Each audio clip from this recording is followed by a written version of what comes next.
आगे बनाते हैं। अब व्यू पे बनाते हैं। आप लोग ध्यान दीजिए कि जब सामने से आप देखेंगे इस वस्तु को, बना हुआ ऑब्जेक्ट को, तो ये आपको कैसा दिखाई देगा। सबसे पहले इसकी आप दूरी देखिए, ये दूरी कितना है, लंबाई इसकी कितनी है। आपको यहाँ पे एक लिखा रहता है डायमेंशन, जिसका लंबाई दिया गया है 70 mm। यह सब डायमेंशन दिया गया है mm में। मैं बार बार बच्चों से यही कहता हूँ कि ड्राइंग में सारा डायमेंशन mm में ही दिया जाता है। देखिए यहाँ पे लिखा हुआ है all dimension are in mm, सभी बीमाएँ मिलीमीटर में है, न कि सेंटीमीटर में, फीट में, इंच में समझेंगे, सब ये mm में दिया रहता है। तो यह 70 mm का आपका लंबाई है। इसकी ऊंचाई टोटल हाइट कितना है, टोटल हाइट आपका है यहाँ पे दिया गया है कितना, 60। तो 70 लंबा 60 ऊंचा हो गया। और अगर साइड से देखेंगे तो इसका पता चलेगा, साइड का भी ऊंचाई पता चलेगा। सबसे पहले हम ये दिया गया है 70 और 60, 60 और 70 का एक पॉइंट लेंगे। जैसे मान लिया जाए यहाँ से हमने 0 पे रखा स्केल, और 0 पे स्केल रखें, और ये आपका डिस्टेंस कितना हो गया 70। तो नीचे भी 70 तो ऊपर भी 70 ना, दोनों का चौड़ाई तो सेम रहेगा, नीचे भी 70 तो ऊपर भी 70। देखिए 50 और 20 70, यहाँ कह रहा है टोटल है 70, यहाँ से यहाँ 70, ये भी 70, ये भी 70, तो सब 70 70 का होगा ना ये। तो हम लाइन क्या करेंगे, यहाँ से एक 70 mm का पॉइंट मार्क कर लेंगे। आप लोग भी इस बात को ध्यान रखें, हमेशा स्केल से मेजर कर नहीं बनाएं, तभी क्वेश्चन सही का आंसर सही बनेगा। 70 यह मैंने मार्क कर लिया। अब हाइट कितने हैं 60। अब इस पॉइंट से नीचे आना है कितना, 60 आएंगे। 70 आप यहाँ भी मार्क करें, पर 60 पहले मार्क करना पड़ेगा इसके बाद ना। इस पॉइंट पे 0 रखें, यहाँ पे हमने टिक लगाया 6 पे, मतलब 60 mm हो गया। और यहाँ भी एक टिक लगाएंगे कितना पे, 60 पे टिक लगाएंगे। और दोनों को क्या करना है, मिला देना है, 0 पे रखें और इस पॉइंट को इस पॉइंट से मिला दें। और इस लाइन को 70 वाले लाइन को आप 60 से मिला दें। देखिए ये डिस्टेंस भी हो गया आपका 70, और यहाँ भी हो गया आपका 70, ये हो गया आपका 60, ये भी हो गया 60। इस क्वेश्चन में देखते हैं कि हाइट कितना है। इसका हाइट सामने से यही दिखाई देगा ना, एल साइज का दिखाई दे रहा है आपका, एल कैपिटल एल की तरह साइज दिख रहा है, शेप आकार। अब इसकी हाइट कितना है कहाँ से पता चलेगा, इसका हाइट दिया गया है, आप दूर में ध्यान कीजिएगा तो आपको दिखाई देगा। यहाँ पर दिया गया कितना, ये हाइट 20 mm, 20 mm की हाइट पे ही आपको दिखाया गया कि इसकी हाइट कितना होगा 20 mm। तो आप इस साइड से ना, इसका आप बीच में हो तो आपका लेफ्ट ये हो गया, राइट ये हो गया ना। तो आप अगर यहाँ बीच में हो तो आपका इस साइड से कितना होगा, लेफ्ट साइड से कितना हो जाएगा 20। तो ये आप स्केल से ही सब मेजर कर आपको बनाना है। 20 पे आपको पॉइंट लगा लें, 20 पे पॉइंट लग गया। तो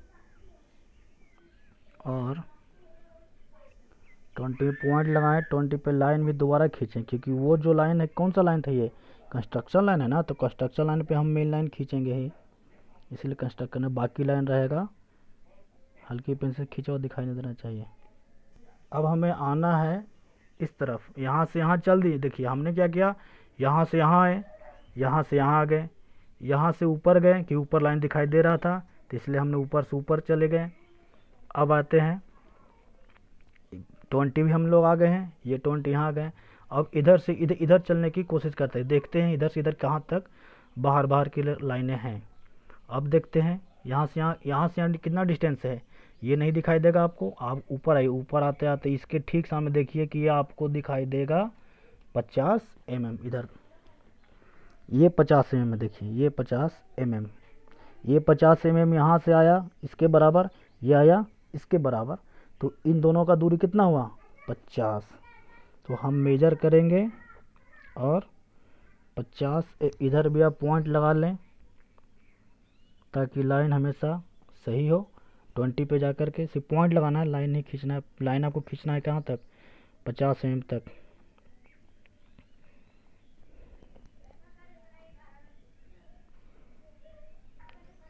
पचास तक ना, 50 तक हमने खींच दिया। ये हो गया हमारा ये पॉइंट। अब हम लोग आगे देखते हैं, यहाँ से आ गए, अब आते हैं ऊपर की ओर।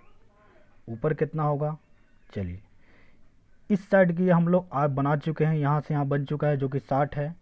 60 जब ये है और यहाँ से यहाँ की हाइट कितना था 20, तो हम 60 में से 20 घटाते हैं क्योंकि 20 हमने पहले बना चुका है, तो ये लाइन कितना बचेगा 40 बचेगा। तो यहाँ से यहाँ सीधी रेखाएं ऊपर की ओर ले जाएंगे हम, कितना 40 ले जाएंगे।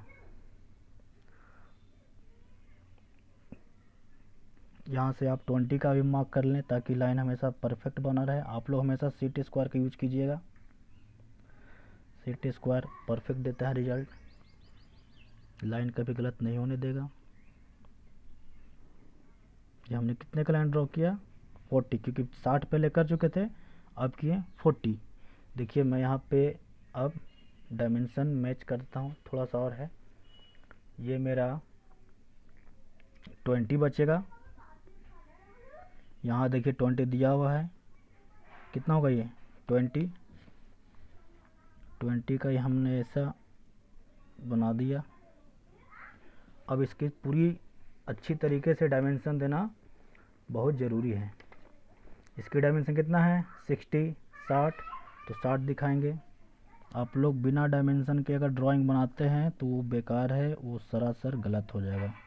आप इसके ठीक सामने एक एक्सटेंशन लाइन खींचे। ये सब टॉपिक हो चुका है, डायमेंशन का भी पढ़ाए हैं।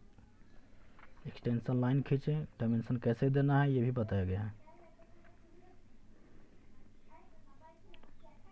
एक्सटेंशन देने में बहुत ही बारीकी से आपको ध्यान देना पड़ेगा।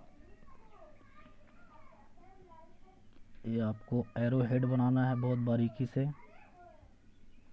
आप 1 mm ले लीजिए दाएं, 1 mm ले लीजिए बाएं, और एक ट्रायंगल बना दें।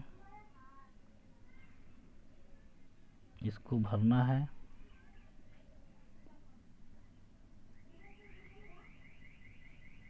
इस तरह की आप हमेशा बनाएं एरो हेड दोनों तरफ।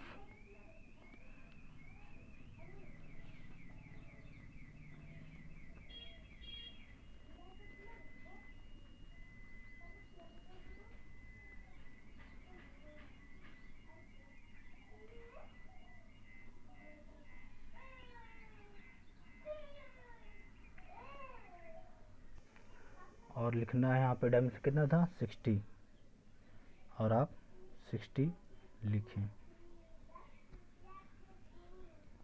mm दिखाने की ज़रूरत नहीं है, हमेशा ध्यान रखें सिर्फ 60, और साफ साफ लिखे अक्षरों में, बड़े बड़े साफ साफ में, ताकि एक बार में ड्राइंग नीट एंड क्लीन होना चाहिए। ड्राइंग बनाने का सबसे मेन उद्देश्य है कि साफ़ सुथरा, बिना साफ़ सुथरा का कोई मतलब नहीं है ड्राइंग। ध्यान रहे ये लाइन मेरा सटा हुआ नहीं है, आपका भी सटा हुआ नहीं होना चाहिए, थोड़ा सा गैप होना चाहिए हमेशा। इसकी गैप रेशियो हम बता चुके हैं, 2 से 3 mm का गैप रहता है। चलिए आगे देख, इसी प्रकार इन सभी में हम डायमेंशन दे रहे हैं, नहीं तो वीडियो बहुत लंबा बन जाएगा। आगे डायमेंशन हम देकर आपको बताते हैं। फिर सारे डायमेंशन ऐसे ही देना है जैसे कि बताया गया है। इतना मैंने डायमेंशन दे दिया है, 60 दे दिए हैं, 70 भी हो गया, 20 हो गया और 20 भी हो गया। अब आगे देखते हैं, थोड़ा सा व्यू बचा हुआ था उसको पूरा कर लेते हैं। इसके बाद इसका हाइट टोटल कितना है, इधर से 60 है, 60 है, हमने 20 गया और 40 भी तो दिखाई देगा। तो इसके सामने दीवार नहीं है, इसके सामने कोई, पर इसके पीछे तो है, क्योंकि ये एरिया कटा हुआ भाग है, आपको दिखाई दे रहा हो कि ये एरिया कटा हुआ है। तो यहाँ का कोई डायमेंशन दीवार नहीं दिख रहा होगा, अगर दीवार मानते इस व्यू का तो पीछे का दीवार दिख रहा था। ये लाइन इसके लाइन जस्ट सामने आ गया है ना, ये लाइन, ये जो हाइट है टोटल 40 बचा, ये इसके ठीक सामने आएगा। कैसे, कब, इसमें नहीं आएगा, इसका आंसर में आएगा। अब उसके सामने भी तो पीछे भी तो दीवार है, यहाँ तक तो हमने 20 दिया, इसके पीछे था, इसके पीछे तो ये चीज़ को हम दिखाएंगे सामने से देखने पे ये दिखाई देगा ना, ये पूरा स्क्वायर ऐसे दिखाई देगा ये पूरा स्क्वायर। तो हम लोग क्या करेंगे, इस लाइन को अब मैच करेंगे, जो कि 40 होगा, ये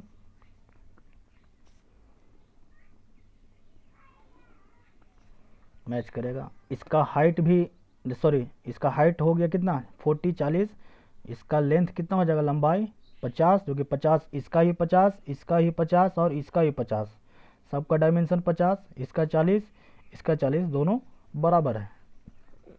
तो ये सामने से आप इसे मैच कर दिए, बचा हुआ 50 ही होगा, क्योंकि 50 50 अभी 70 70 टोटल है, दोनों बराबर हो गए।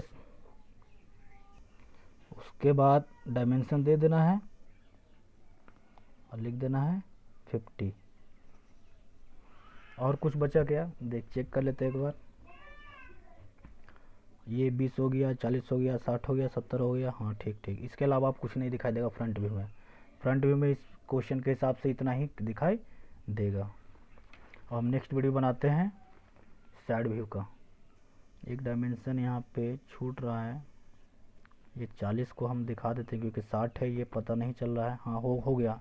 यहाँ पे अगर 40 डायमेंशन आप ना भी दिखाते हैं तो आपका सही आंसर, क्योंकि 60 हमें दिखा दिया है और यहाँ पे 20, तो बाकी बचा तो 40 ही होगा ना। आप यहाँ पे मेंशन कर सकते हैं या भी नहीं मेंशन कर सकते हैं, करना है तो कर दिए, पर ज़्यादा डायमेंशन देना भी ठीक नहीं रहता है, ड्राइंग गंदा हो जाता है।